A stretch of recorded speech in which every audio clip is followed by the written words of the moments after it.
नमस्कार। आप सभी का स्वागत है। कैसे हैं आप सब? उम्मीद है आप सब बहुत अच्छे होंगे, स्वस्थ होंगे। आज हम बांग्लादेश में समाज कार्य का इतिहास के बारे में समझने जा रहे हैं। बांग्लादेश में समाज कार्य का इतिहास काफ़ी नया है। तुलनात्मक रूप से अगर हम दूसरे देशों में देखें, जैसे अमेरिका में, ऑस्ट्रेलिया में, इंग्लैंड में, तो यहाँ की तुलना में बांग्लादेश का जो समाज कार्य का इतिहास है वो काफ़ी नया है। तो यहाँ भी सामाजिक कल्याण, लोगों का कल्याण करने और जो बांग्लादेश के निवासी हैं, जो वहाँ पे लोग रहते हैं, उन्हीं की लोगों की सहायता करने की दृष्टिकोण रखते हुए लोग एक दूसरे की सहायता करते थे। मतलब उनके विचारधारा यही थे कि लोगों की सहायता करना। और प्राचीन काल से ही जो अल्प विशेषाधिकार लोग हैं, जो माइनर लोग हैं, उनकी सेवा करना यहाँ धर्म समझा जाता था, जैसे कि दूसरे देशों में समझा जाता था। गरीबों की, संकटग्रस्त व्यक्तियों की सहायता करना दान धर्म समझा जाता था। और कुछ संस्थाएं थीं, कुछ समुदाय के लोग समूह आपस में समूह बना के, ग्रुप बना के इस तरीके से लोगों की सहायता करते थे, जो गरीब थे और जो संकटग्रस्त व्यक्ति थे, और इसको अपना नैतिक दायित्व समझते थे। जैसा कि हमने पुराने देशों के बारे में भी पढ़ा है कि दूसरे देशों में भी समाज कार्य की शुरुआत इसी विचारधारा से हुई है। उसकी जो बेसिक है समाज कार्य का, वो यही है, दान धर्म और अपना नैतिक दायित्व समझना, यही है। तो लोगों की सहायता यहाँ पर परंपरागत रूप से, स्थानीय रूप से जो संसाधन उपलब्ध होते थे, जैसे कि कपड़े, है ना, भोजन, ये सारी चीज़ें लोगों को उपलब्ध कराना, रहने के लिए घर देना, तो जो स्थानीय संसाधन थे उसके द्वारा परंपरागत रूप से लोगों की सहायता करते थे। जो पूर्व औद्योगिक काल था, जो इंडस्ट्रीज़ जब आई, उसके पहले का जो समय था, उस दौरान इस्लामी और हिंदू धर्म से प्रेरित होकर ज़कात, दान, बैतुल माल, वक्फ और दान देना, खैरात, धर्मगोला, लंगोर खाना, ना, संस्थाओं द्वारा, ये सभी के द्वारा, दान खैरात, इन सभी के द्वारा लोगों की सहायता की जाती थी और सामाजिक कल्याण किया जाता था। समाज के कल्याण के बारे में सोचा जाता था और अपना महत्वपूर्ण योगदान देते थे लोग इन संस्थाओं द्वारा। कौन सी संस्थाएं? दान, धर्म, खैरात, ज़कात, ये सारी संस्थाएं कुछ हिंदू धर्म से उन्होंने लिया, कुछ इस्लामिक धर्म से उन्होंने लिया, और दोनों का ही चीज़ों को कुछ चीज़ें उन्होंने अपनाई और उसके अनुसार उन्होंने लोगों की सहायता करना शुरू किया। सॉरी। इसमें कुछ संस्थाएं आज भी प्रचलन में हैं और कुछ संस्थाओं ने, ये कुछ चीज़ों ने अपना जो महत्व है वो खो दिया है। मतलब वो चीज़ें अभी लागू नहीं हैं।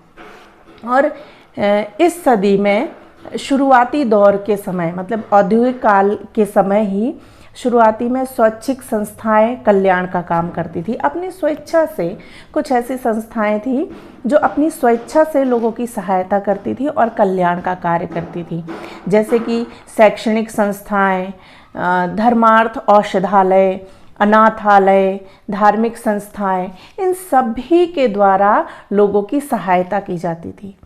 परंतु ज़्यादातर संस्थाएं असंगठित थीं, जिससे इसका प्रभाव जो होता था वो स्थायी रूप नहीं होता था। और हम समाज कार्य में लोगों की स्थायी रूप से सहायता करने की बात करते हैं, तो ये जो संस्थाएं थी वो असंगठित थीं, और जिससे कि लोगों की अस्थायी रूप से ही सहायता होती थी, उसमें स्थायित्व नहीं था। दूसरी ओर क्या हो रही थी प्रॉब्लम? दूसरी बढ़ रही थी। जैसे दूसरी ओर शहरीकरण हो रहा था, औद्योगिकरण हो रहा था, देश गतिशील हो रहा था और समाज में जनसंख्या वृद्धि, बढ़ती भूमिहीनता, लैंडलेस बढ़ रही थी और पॉपुलेशन बढ़ रही थी और गरीबी बढ़ रही थी, जिसके कारण जो स्वैच्छिक रूप से और धर्म के नाम पर जो पुण्य किया जा रहा था वो असमर्थ थे लोगों की सहायता करने में। उसके द्वारा उतनी सहायता, उतने अच्छे से सहायता नहीं हो पा रही थी। और जैसा कि पहले भी बोला है कि स्थायी रूप से सहायता नहीं की जा रही थी, क्योंकि समस्याएं चारों तरफ से घेर रही थी, आ रही थी। तो ज़रूरतमंदों की सेवा करना, कमज़ोर वर्गों की सहायता करने के वैकल्पिक तरीके ढूंढे जाने लगे, क्योंकि असमर्थ लोगों की इतनी समस्याएं बढ़ रही थी जिससे कि सहायता नहीं हो पा रही थी लोगों की। तो लोगों की सहायता करने के लिए, असहाय लोगों की सहायता करने के लिए, असमर्थ लोगों की सहायता करने के लिए दूसरे ज़रिए ढूंढे जाने लगे कि किस तरीके से हम लोगों की, ज़्यादा से ज़्यादा लोगों की सहायता कर सकें, उनका कल्याण कर सकें। इसका विकल्प था, जब बहुत सोचा समझा तो उसका विकल्प सामने आया कि राज्य के साथ मिलकर संगठित स्वैच्छिक प्रयास, राज्य के साथ मिलकर जो स्वैच्छिक संस्थाएं हैं और राज्य दोनों साथ में मिलकर एक साथ चले, जिससे कि लोगों का स्थायी और ज़्यादा से ज़्यादा लोगों की सहायता की जा सकती थी और कल्याण किया जा सकता था। तो देश में विभिन्न भागों में 1943 में 4 राजकीय अनाथालयों की स्थापना के साथ समाज कल्याण का प्रयास शुरू किया। तो यहाँ पर राज्य ने और स्वैच्छिक संस्थाओं ने साथ में प्रयास शुरू किया और 1943 में 4 राजकीय अनाथालय शुरू किए गए। इससे शुरुआत हुई समाज कल्याण की, समाज कार्य की। फिर 1947 में भारत के विभाजन के समय पाकिस्तान को आर्थिक विकास और सामाजिक कल्याण के क्षेत्र में अनेक प्रकार की समस्याओं का सामना करना पड़ा। जब विभाजन हुआ तो पाकिस्तान में बहुत सारी समस्याएं आई। लाखों निराश्रित शरणार्थियों ने प्रवेश किया पाकिस्तान में। अब देश की आवश्यकता थी कि जो शरणार्थी हैं, इन लोगों की प्राथमिक आवश्यकताएं कौन सी हैं? जैसे घर, आश्रय, भोजन और कपड़ों को पूरा करने की सहायता करना। ये देश के सामने एक गंभीर चुनौती, एक बड़ा चैलेंज देश के सामने आया कि जो इतने सारे शरणार्थी लोग आए हैं, उनका कैसे आधारभूत, कम से कम जो उनकी बेसिक नीड्स थी, उनको पूरा कैसे किया जाए। तो ऐसा समझा गया कि इस कठिन परिस्थिति का या बढ़ती हुई आवश्यकताओं का सरकारी सहायता, निजी दान और निजी कल्याण के जो संगठन हैं, शायद ये सभी मिलकर इन आवश्यकताओं की पूर्ति कर सके। तो ये थी विचार, सोच, जिससे एक बेस मिला समाज कार्य को। सॉरी। अब है beginning of organised social work, संगठित सामाजिक कार्य की शुरुआत। कैसे शुरुआत हुई समाज कार्य की? तो पाकिस्तान की प्रथम पंचवर्षीय योजना 1955 के समय देश में आर्थिक विकास के साथ साथ गंभीर सामाजिक समस्याओं को रोकने के लिए भी ध्यान आकर्षित किया गया कि जो समाज में जो गंभीर समस्याएं हैं, उनको कैसे निपटाया जाए। ये पंचवर्षीय योजना में सोचना स्टार्ट किया या उनको लाया गया कि लोगों की समस्याएं दूर करना है, सामाजिक कल्याण हेतु सामाजिक सेवा द्वारा समाज में परिवर्तन लाने का प्रयास किया गया प्रथम पंचवर्षीय योजना में। और 1951 में देश में शरणार्थियों की बढ़ती हुई आबादी को देखते हुए, क्योंकि शरणार्थी आ चुके थे, तो ये बढ़ती हुई आबादी को देखते हुए देश में संयुक्त राष्ट्र से देश की सामाजिक कल्याण नीति बनाने का अनुरोध किया गया कि सामाजिक नीति, सोशल पॉलिसी का निर्माण किया जाए और साथ ही साथ जो शरणार्थी हैं और ज़रूरतमंद लोगों को, जिनको आवश्यकताएं हैं बहुत सी, और दिव्यांग लोग, नागरिकों के सामाजिक कल्याण कार्य के लिए सलाह मांगी। मतलब उनसे अनुरोध किया गया कि सोशल पॉलिसी का निर्माण किया जाए और जो शरणार्थी हैं, ज़रूरतमंद लोग हैं और जो दिव्यांग हैं, उनके लिए कुछ सोचा जाए, उनके कल्याण के लिए सोचा जाए। तो जब ये अनुरोध किया गया तो उसके बाद समाज कल्याण सलाहकारों का पहला संयुक्त राष्ट्र समूह आया और एक अस्थायी द सोशल वेलफेयर प्रोजेक्ट नामक एजेंसी की स्थापना की गई। जब ये अनुरोध किया उसके बाद इसके बारे में सोचा और द सोशल वेलफेयर प्रोजेक्ट के एजेंसी की स्थापना की गई। अब समाज कार्य में प्रशिक्षण देना भी प्रारंभ किया गया, क्योंकि जब देखा गया कि कोई किसी भी तरीके से स्थायी रूप से कोई सहायता नहीं मिल रही है और ये सारे समाज कल्याण आए, लोगों की ज़रूरतों को पूरा किया, तो फिर ये सोचा गया कि समाज कार्य में प्रशिक्षण देना आवश्यक है। तभी हम ये हो पाएगा कि लोगों को स्थायी रूप से कैसे सहायता की जाए, क्योंकि उनके पास सोशल वर्क का जो प्रशिक्षण प्राप्त करते हैं उनके पास ये टेक्निक होती है, ये स्किल्स होती है कि किस तरीके से लोगों की सहायता की जाए, कहाँ किस प्रकार से सहायता करना ज़रूरी है। तो ये आवश्यक समझा गया कि लोगों की सहायता करना है तो भाई समाज कार्य के बारे में प्रशिक्षण देना ज़रूरी होगा।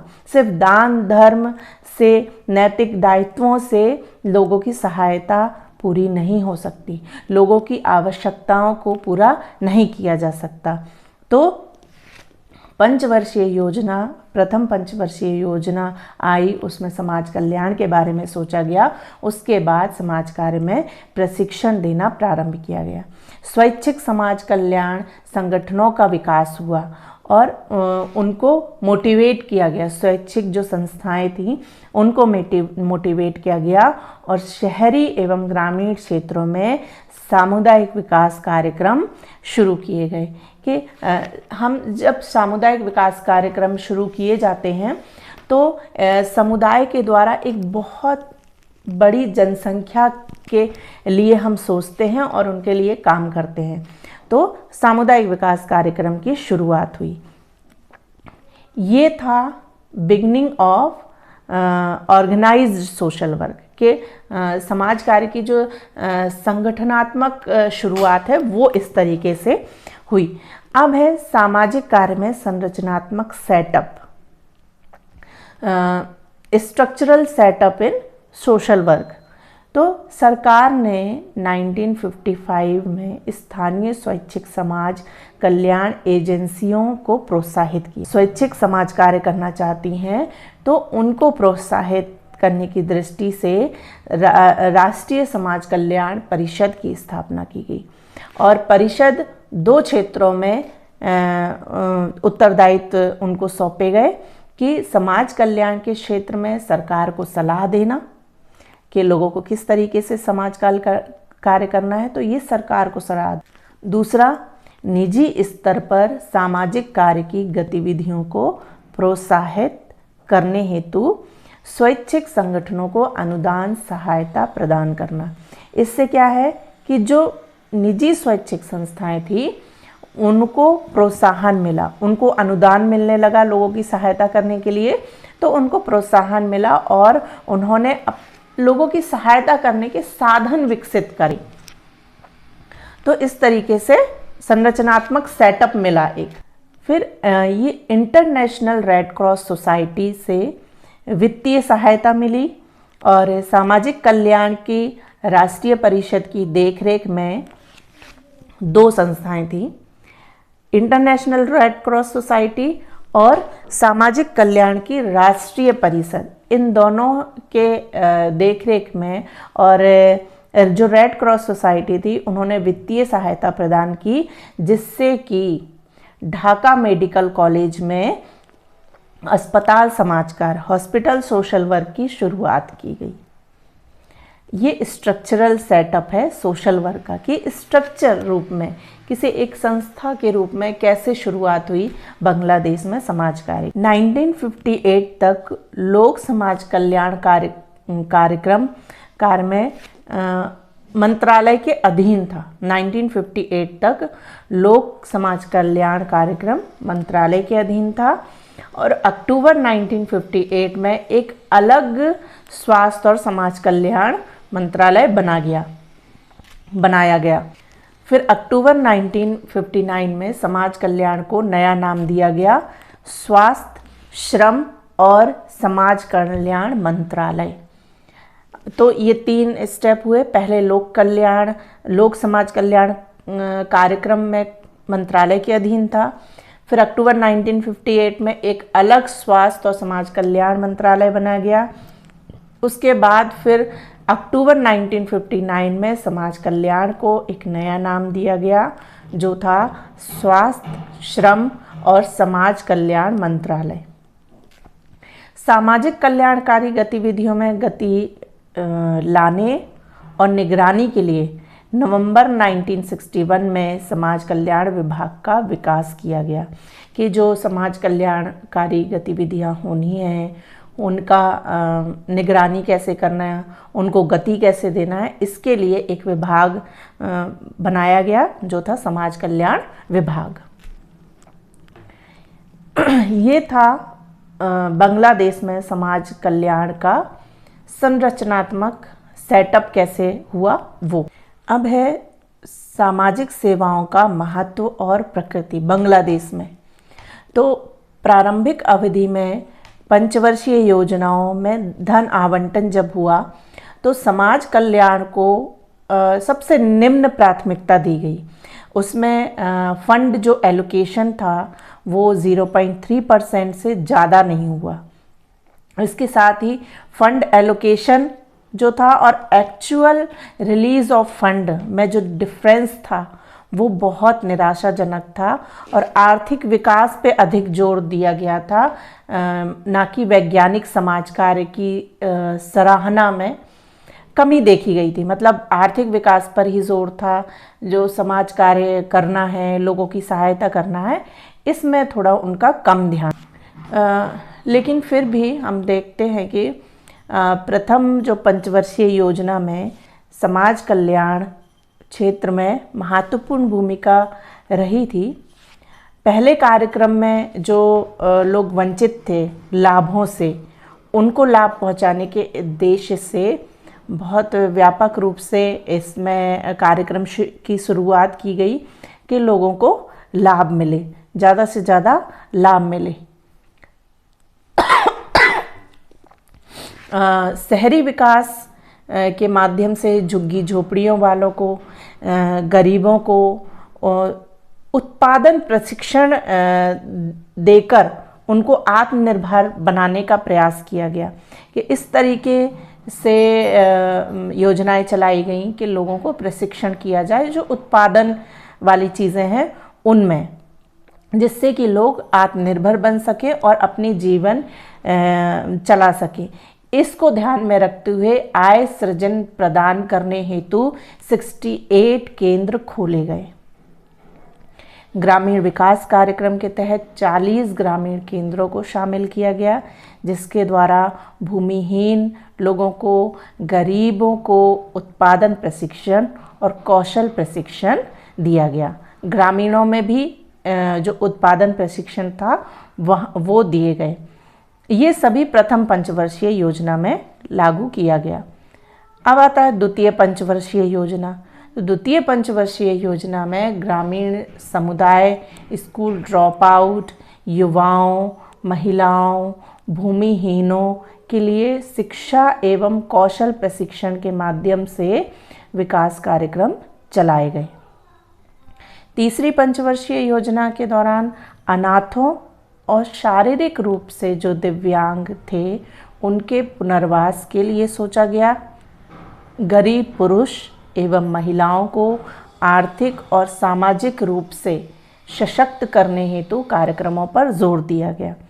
तो तृतीय पंचवर्षीय योजना में अनाथों, शारीरिक रूप से जो दिव्यांग थे, उनका पुनर्वास के बारे में सोचा गया। गरीब पुरुषों और महिलाओं को आर्थिक रूप से, सामाजिक रूप से सशक्त करने के लिए ध्यान आकर्षित किया गया, योजनाएं चलाई गई, कार्यक्रम चलाए गए।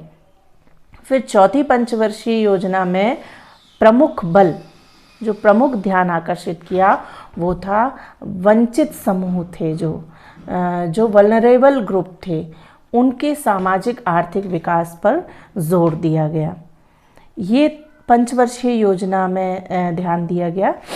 फिर सामाजिक और आर्थिक रूप से सहायता के लिए विभिन्न कार्यक्रम चलाए गए, जैसे वंचित लोगों, अनाथों, असहाय बच्चों, वृद्धों और विकलांगों, दिव्यांगों व्यक्तियों को आत्मनिर्भर बनाने के लिए, उनकी क्षमताओं का, कौशल का विकास करने के लिए विभिन्न कार्यक्रम चलाए गए और व्यक्तिगत विकास के बजाय सामूहिक विकास पर जोर दिया गया। पहली बार इस योजना के अंतर्गत, इस योजना मतलब चतुर्थ पंचवर्षीय योजना के अंतर्गत वृद्धों और नशा पान करने वालों के लिए कार्यक्रम शुरू किए गए, जो कि अभी किसी भी पंचवर्षीय योजना में शुरू नहीं किए गए थे। तो चौथी पंचवर्षीय में वृद्धों और नशा पान करने वाले व्यक्तियों पर ध्यान आकर्षित हुआ और इस योजना के अंतर्गत जो वृद्ध व्यक्तियों के लिए मेडिको सोशल सेवाएं और सांस्कृतिक एवं मनोरंजन सुविधाएं प्रदान करने हेतु व्यवस्था की गई। तो इस तरीके की व्यवस्थाएं चौथी पंचवर्षीय योजना में लागू की गई। अब ये था सामाजिक सेवाओं का महत्व और प्रकृति कि बांग्लादेश में सामाजिक सेवाओं का किस तरीके का महत्व दिया, क्या महत्व दिया गया, किस तरीके से महत्व दिया गया और क्या किया गया उनके। इसके बाद सोशल सर्विस प्रोग्राम बांग्लादेश में बहुत सारे चलाए गए, जिसकी एक लिस्ट है जिसमें कि कम्युनिटी बेस्ड सर्विस प्रोग्राम थे, जैसे कि थाना social service programme, rural social service project, urban social service project और दूसरा था इंस्टीट्यूशनल सर्विस प्रोग्राम। तो उसमें था स्टेट रन चाइल्ड होम, बॉबी होम, डे केयर सेंटर। तो इस तरीके से ये कुछ 19 जो प्रोग्राम थे वो इंस्टीट्यूशनल सर्विस प्रोग्राम के अंतर्गत थे और कम्युनिटी बेस्ड सर्विस जो प्रोग्राम थे उसमें कुछ 3 प्रोग्राम थे। अब है सामाजिक कार्य के व्यावसायिक पहलू, मतलब समाज कार्य को एक प्रोफेशनल रूप में किस तरीके से लिया गया बांग्लादेश में। तो पश्चिम देशों में न केवल सरकार के द्वारा बल्कि लोगों के द्वारा भी समाज कार्य को एक पेशे के रूप में स्वीकार किया गया। धीरे धीरे जब ज़रूरत जब आवश्यकताओं को देखा और उसके महत्व को समझा तो वहाँ के लोगों ने इसको एक पेशे के रूप में, एक व्यवसाय के रूप में स्वीकार करना शुरू किया। लेकिन अभी भी सामाजिक कार्य की पृष्ठभूमि जो है वो एक ही है, परोपकारी, दान और पश्चिम देशों की तरह ही गरीबों की सहायता करना। तो जो प्रकृति है समाज कार्य की वो यही देखा जाता है कि परोपकारी है, दान है और इसको समाज कार्य को जो मनोसामाजिक आर्थिक समस्या पे काम करता है, एक समाज कार्य मानसिक सामाजिक और आर्थिक समस्याओं पर भी काम करता है, इसको स्वीकार करना अभी बाकी है। तो बांग्लादेश में सामाजिक कार्य की अवधारणा की शुरुआत भी 1947 में भारत के विभाजन के बाद ही इसको एक बोलना चाहिए कि स्थान मिला या शुरुआत हुई, और विभिन्न स्थितियों का जब अनुभव किया गया तो उसके परिणाम के रूप में ये निकला कि समाज कार्य को एक व्यावसायिक या पेशा के रूप में लेना या स्वीकार करना शुरू किया। तो बांग्लादेश में 60s के दशक में सामाजिक कार्य को एक गति प्रदान मिली, एक डायरेक्शन मिला, और व्यावसायिकता का माहौल प्रशासन और सेवाओं दोनों के क्षेत्र में शुरू किया गया समाज कार्य की व्यावसायिकता का। और ये जो रोजगार नीति में रोजगार के विभिन्न क्षेत्रों में, सरकारी या गैर सरकारी दोनों क्षेत्रों में सामाजिक कार्यकर्ताओं के चयन को स्वीकार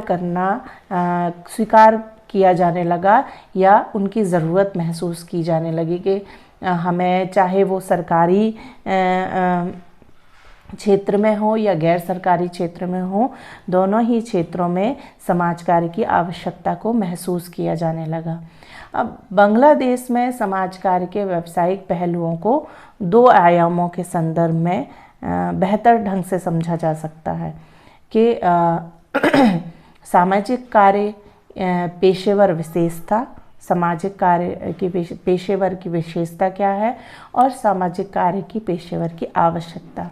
बांग्लादेश में किन चीज़ों की आवश्यकता है और एक समाज कार्य की विशेषताएं क्या होती हैं, इन दोनों पहलुओं के रूप में बांग्लादेश में समाज कार्य के व्यवसाय की शुरुआत हुई। इन दोनों ही पहलुओं को देखते हुए तो बांग्लादेश में व्यावसायिक सामाजिक कार्य की शुरुआत 1959 में college of social welfare fund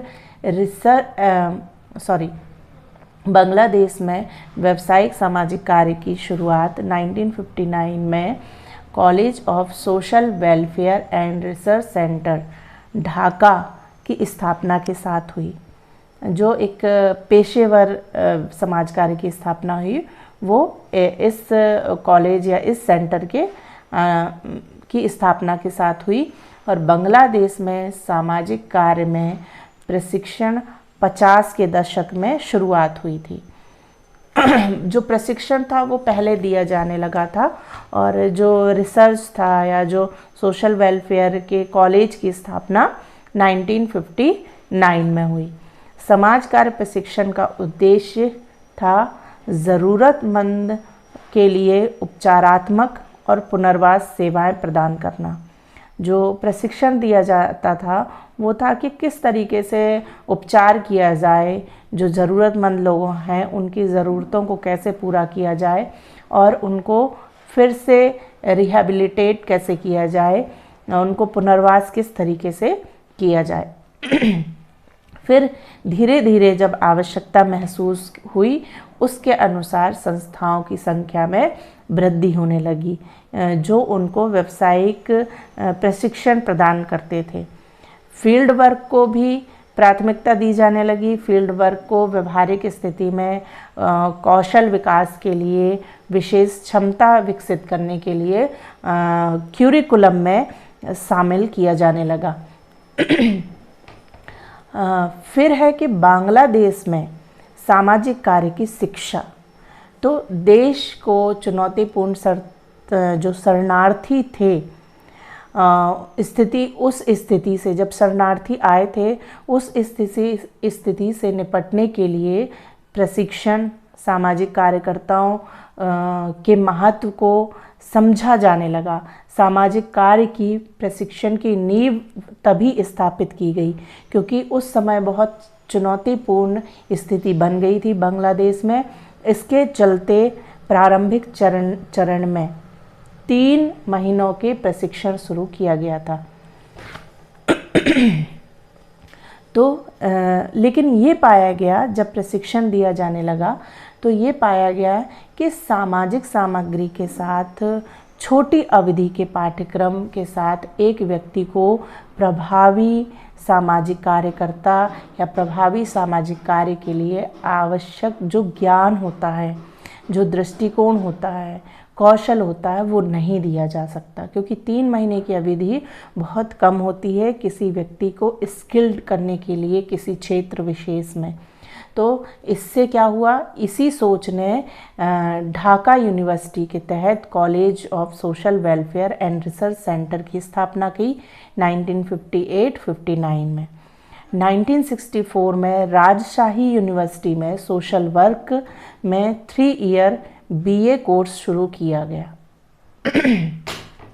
तो इस तरीके से बांग्लादेश में समाज कार्य की शिक्षा की शुरुआत हुई। अब बांग्लादेश में सामाजिक कार्य एक महत्वपूर्ण पेशा बन गया। तो और ऐसे कई महान सामाजिक कार्यकर्ता हुए हैं जिन्होंने इस क्षेत्र में महत्वपूर्ण योगदान दिया। तो यहाँ हम अभी कुछ सामाजिक कार्यकर्ता के बारे में, बांग्लादेश के सामाजिक कार्यकर्ता के बारे में जान लेते हैं। जैसे कि डॉक्टर मोहम्मद यूनुस।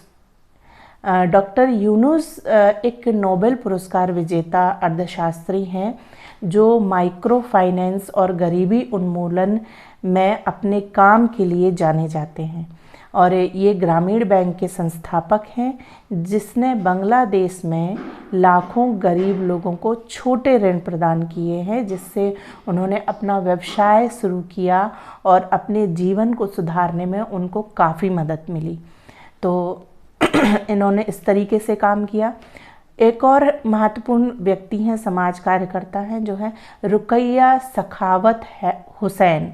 तो रुकैया सखावत हुसैन एक बंगाली लेखिका हैं, सामाजिक कार्यकर्ता और नारीवादी थी। ये बंगाल में महिलाओं के अधिकारों की वकालत करती थी और उन्होंने शिक्षा और आर्थिक सशक्तिकरण के माध्यम से महिलाओं के जीवन स्तर को बेहतर बनाने का प्रयास किया। एक और महत्वपूर्ण सामाजिक कार्यकर्ता है अब्दुल मतीन। एक प्रसिद्ध सामाजिक कार्यकर्ता हैं जो 20 से अधिक वर्षों से बंगाल में काम कर रहे हैं।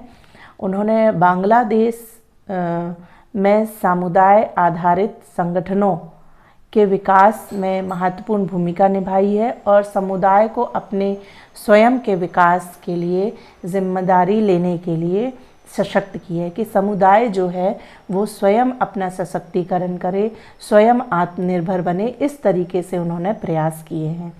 नेक्स्ट जो सामाजिक कार्यकर्ता हैं वो फजले हसन अबेद। तो फजले हसन अबेद जी ने BRAC के संस्थापक हैं, जो दुनिया के सबसे बड़े विकास संगठनों में से एक है। तो BRAC के पास स्वास्थ्य देखभाल, शिक्षा और माइक्रो फाइनेंस सहित बांग्लादेश में गरीबों के जीवन में सुधार लाने के उद्देश्य से कार्यक्रमों का एक विस्तृत श्रृंखला उन्होंने चलाई थी कि जिससे कि लोगों का जीवन स्तर सुधारा जा सके, उन्हें सशक्त किया जा सके और लोगों की आवश्यकताओं को पूरा किया जा सके। तो ये बांग्लादेश के कुछ महत्वपूर्ण सामाजिक कार्यकर्ता थे। और आज हमने समझा कि बांग्लादेश में सामाजिक कार्य का इतिहास